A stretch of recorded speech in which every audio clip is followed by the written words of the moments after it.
Hello, everybody. My name is Ana Karen again, and I'm gonna present to you the activity number 12 and 13. And here it is. Okay, this activity is the purpose of this activity is to talk about one topic that you like. I think this one is one of my favorite topics here.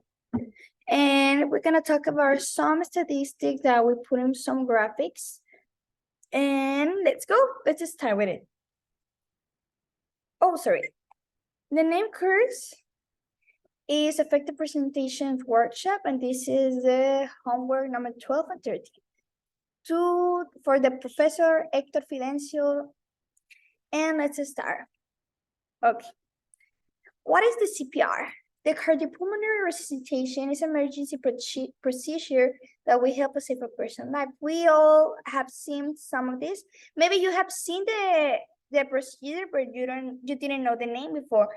Is this one like in the movies that when a person passes out, you start pushing in the thorax and do breathe to breathe, mouth to mouth breathing, so they can start breathing again. So that's the resuscitation. There you go. When a person's heart stops beating, they are in cardiac arrest. During a cardiac arrest, the heart cannot pump blood to the rest of the body, including the brain and lungs. Remember that a change of oxygen in the blood, it happens in the lungs. So when the heart is pumping blood that is going to be lumped to the lungs, that's the cardiactory. Okay.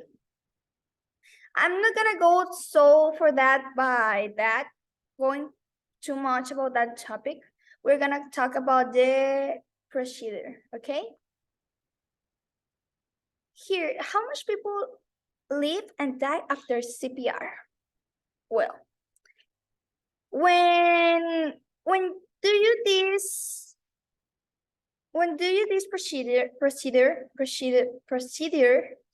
the successful is like 20-24% in the person that they made in the hospitals.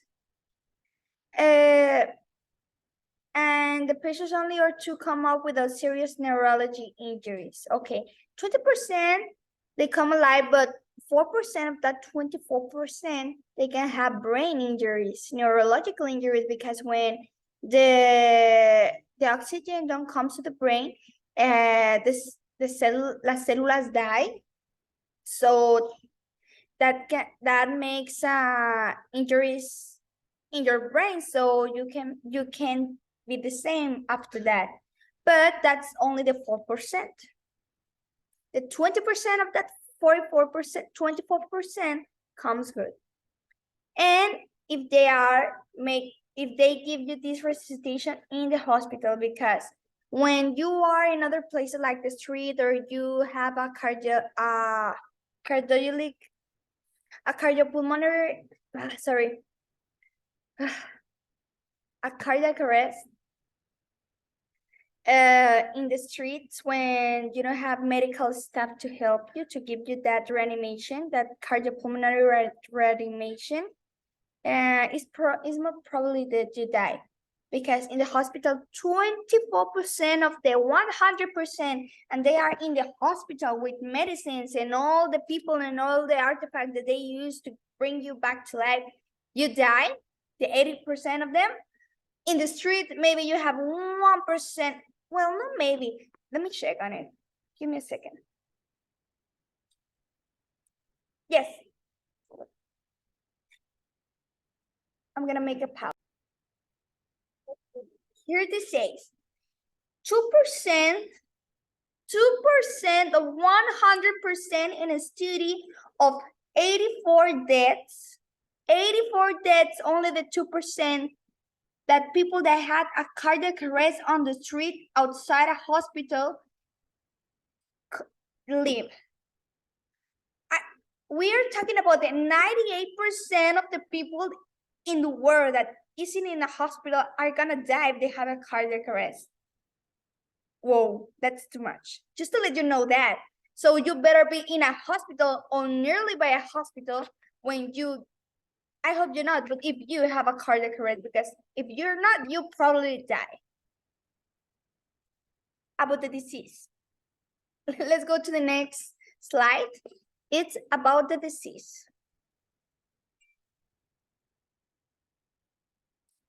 What are the causes of a heart disease? Remember that the heart disease maybe are chronicle, and the ones that are chronicle are diabetes and hypertension. Okay, that one is gonna make you like when you're old, you're gonna have a cardiac arrest. But here we're gonna talk about the one that you can provide too.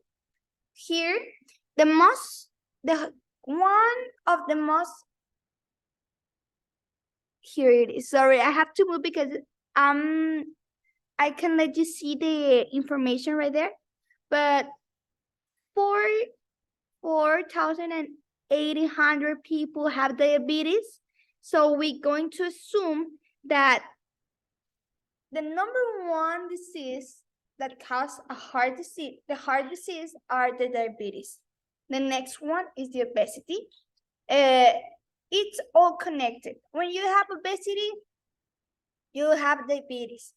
In your genetics, if you have diabetes in your family, you're gonna have diabetes. And if you have genetics and you are obesity, you're gonna have diabetes. So you better checking off this one because the obesity is one that you can prevent, diabetes too, but the genetics, they are not. They come with you when you're born. So if you have genetics, your grandmother, your grandfather, your grandfather, they have genetics of diabetes, check up to that because you are more exposed to have diabetes. So don't be obese if you have family that is sick before. Smoking. We know that smoking is bad. Everybody knows it. There are campaigns of that. I don't have to tell you that you don't have to smoke, but here is a cause of a heart disease. This is connected to the lungs cancer, and this is the cardiology. Este es el área cardiopulmonar. I'm going to take a little bit in Spanish. I hope there's no problem with it. Este es el área cardiopulmonar y sabemos que